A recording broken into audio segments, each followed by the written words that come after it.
Let's start with Iran then, and we'll start with you, Dad. As it stands, you've got all these protests that we're told are organic. To me, they're as organic as a Pop-Tart. There's probably some genuine protesters. Well, there are genuine protesters, but it's clearly inflated. A lot of the footage is actually from other countries, and some of it is from pro-regime protests. Now, it's emerged in the last 24 hours as a result of the Israeli media, because they always tell the truth in Hebrew more than the Western media will ever speak the truth, that actually these protesters are being armed. And he says at the end of this tweet, the presenter from Channel 14, that I will leave you free to guess who's arming them, alluding to the fact that it's obviously the Mossad. So where do you see this going, Dad?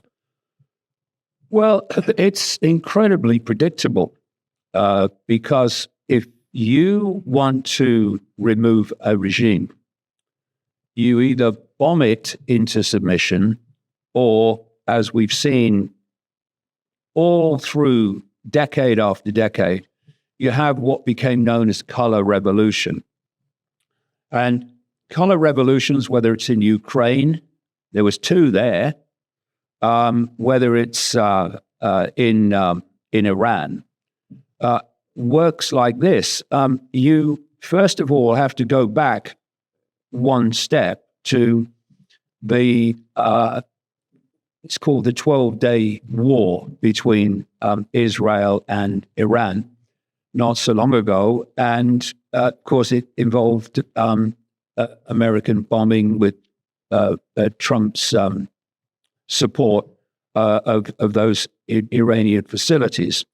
Now, if you look back, for a while, this so-called Iron Dome, paid for by American taxpayers, to defend against missile attack on Israel, it was working quite well. And the interceptor missiles were picking off the incoming missiles from Iran.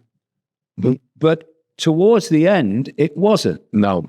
And more Iranian missiles were landing and hitting targets in Israel.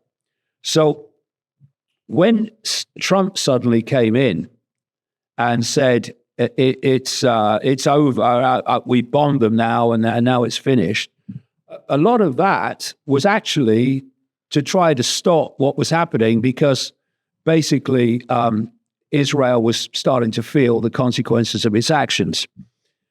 But what you know with a global cult agenda, no matter what it is, it doesn't go away. And so removing the regime in Iran to take it over with a puppet in their place is ongoing. I mean, you go back to 96, and Netanyahu's saying then we must get rid of what's happening in Iran and the regime in Iran. And so the safest way to respond to that, given that it would appear the Chinese have put more missiles into Iran in the intervening months, that you get a popular revolution to bring down the regime that you are targeting. And for suddenly these protests to start just when Iran and the United States want that regime gone is, to say the least, an amazing coincidence. Very convenient. Yeah. And so you're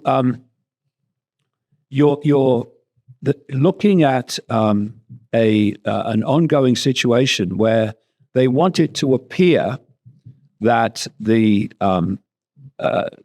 popular revolution is going to bring down the regime, but you have like the equivalent of seed funded the so-called revolution, because how these color revolutions work is that in most countries, people aren't happy.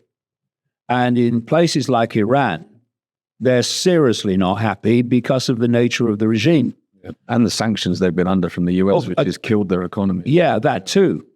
So you're not faced with a situation that's harmonious and everyone's happy, and somehow you've got to whip that up into a revolution. You've already got the population that's open to replacing the regime. But the thing about Iran is that whenever they replace a regime, they replace it with, if not a worse one, often that, but one that is as bad as the one they're getting rid of. The difference is the regime tyrannical in whatever form, going to do what America and Israel tells it, or isn't it? And so if you go back to the 1950s, you had a prime minister called Mossadegh, and he came in, and his point was that the Western oil companies were ripping off the Iranian people. They'd come in, taken all the profits, left the Iranians with next to nothing, and he weren't having it. So what he did was nationalize the oil industry. Well, of course, the Western governments weren't having that, not least Britain and the United States. And so they outed him in what is now well acknowledged as a British and CIA operation to get rid of him. And they bring in this guy called the Shah of Iran. And he ran the country on behalf of the Americans and the British, I'm sure, right up to 1979, when the Islamic Revolution took place and the Islamic regimes came in.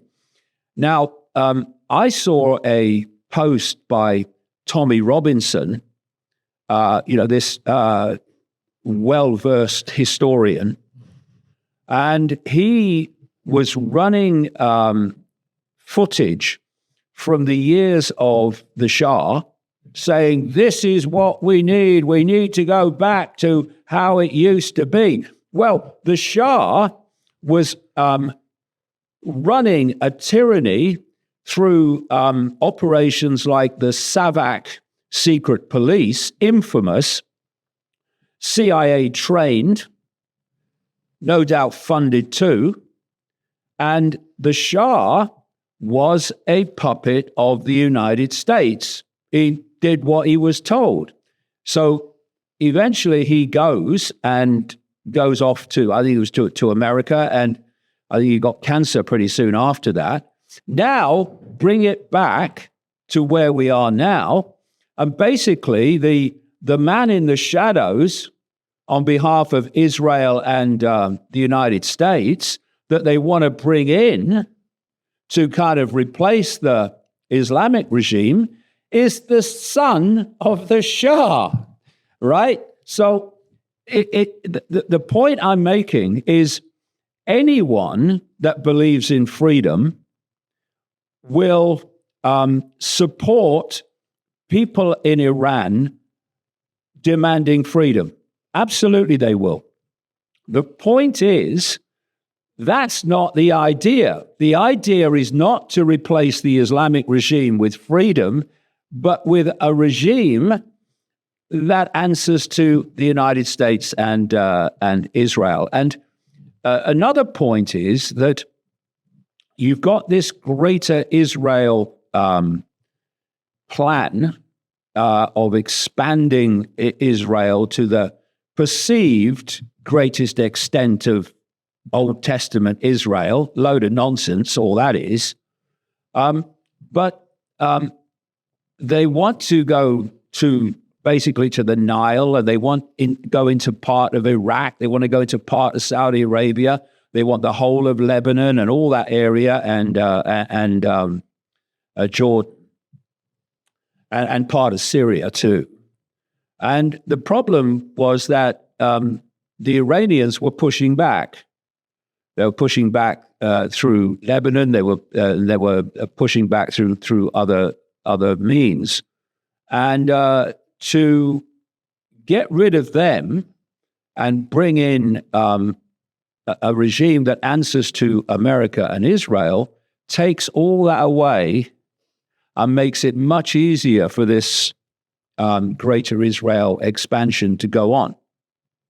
Yeah, I think that's pretty obvious in terms of the connection to Israel, not only in the fact that they're obviously arming these so-called protesters, but also the fact that when you go and when you look at the footage from these rallies that are across the world now, Israel flags are all over. Everywhere, yeah. And that, to me, that should be a red flag to people that essentially, you've got people protesting, apparently, for the freedom of Iranians, and they're waving a flag of their sworn enemy. I mean, explain that to me like I'm 5. Yeah, it's embarrassing what we're seeing. And it's like all these revolutions. The saddest part is that the people, the civilians who just want freedom and live under a tyrannical regime already are the ones that suffer. They'll suffer at the hands of this regime. They'll suffer at the hands of the next one if what they want to happen happens. They'll suffer if the Americans bomb. They'll suffer if the Israelis bomb. It's really tragic. And then if you look at like the revolution in Ukraine that you mentioned, when they got rid of Yanukovych the second time and replaced it with a Western puppet, Poroshenko, and then another Western puppet, Zelensky, is anyone in anyone in Ukraine better off today than they were under Yanukovych? So it's not saying this is where we get a ton of stick. So, you're sticking up for the Iranian regime then, are you? They do this. Like, no, you're not doing that. You're saying, actually, this potentially is worse than that, or certainly not any better. So therefore, both are bad. Two things can be true at the same time. Well, that's the lazy thing that you get. It's like if you oppose what Israel is doing to the Palestinians, then you're pro-Hamas. Yeah, exactly. If you oppose what they're doing in Lebanon, then you're pro-Hezbollah, and you're pro-Putin. If you oppose the funding of Zelensky and all the rest of them. That seems to just be the sort of tired excuse, isn't it? It's that George W. Bush, you're with us or you're with the terrorists. It's like, well, you are the terrorist, mate. You've just got a suit on. Now, in terms of in terms of the Shah, the son of the Shah, that they obviously want to come in, this is probably more up your street, Rich, in terms of your investigation into the messianic agenda and all that kind of stuff, because there's lots of pictures of the son of the Shah, Ravi Pahlavi, licking the wall. You'd be surprised to know, ladies and gentlemen. So how do you think he ties into that? Do you think that such a good expression? Do you think that the Shah are probably more than just puppets of Israel, but are actually deeply connected in with Israel and with their kind of fake version of Judaism? Kind of like the Saudi royals are. Yeah, but I think they would be very much Don May crypto in that sense of pretending to be something they're not. I think that's absolutely true. You mentioned, I think we said it in WhatsApp last week, that the point in a revolution is that it goes all the way around. So it just comes back to the point it started, that it's the point in a revolution, like a washing machine. All you're doing is changing something back to the way it was before. So these guys are the constant, like David writes in his book, so they're the constant in everything. So what's the constant connection is to pushing this greater Israel project, which was really the political badge, for me anyway, over the top of this messianic agenda, which is playing out biblical prophecies, which really are absolute nonsense. With this kind of messianic stuff with Israel and South America, because obviously it's clearly connected to what they did in Venezuela. Trump doesn't do anything without Israel's permission. But also you've had, in Brazil, you had a rabid Zionist in Bolsonaro. You've got that in... So you've got a Zionist waiting in the wings with Venezuela. You've got a Zionist Argentine Jewish president in Mexico as well now, and then you've got Javier Milei in Argentina, whose real name is Milikowski, which is the same name as Benjamin Netanyahu. Yeah, they've got the same name. So there's clearly a connection there with this messianic stuff. Yeah, I think. To understand how the world works, you've got to go to a level above the people that you see, because that's where it's coming from. I would say very strongly, it actually goes into another dimension of reality. But you go into the shadows, just let's go into the shadows within our, quote, world. And that's where it's coming from. So the leader of Argentina and the leader of America, the leader of all of these countries, Israel, Britain with Starmer, all of them, actually ultimately answer to that force in the shadows. And what this force does to completely delude the population is it plays it out as if all these things are unconnected. So what it creates is a drama. It creates a stage show. The roadmap, escaping the maze of madness, which is what it is, we should know what they're doing. We should expose what they're doing. But if we don't see the big picture in which that is happening, we'll never find an answer to it. The more we understand the size of the conspiracy, the more we find the answers to the conspiracy. So that's the roadmap.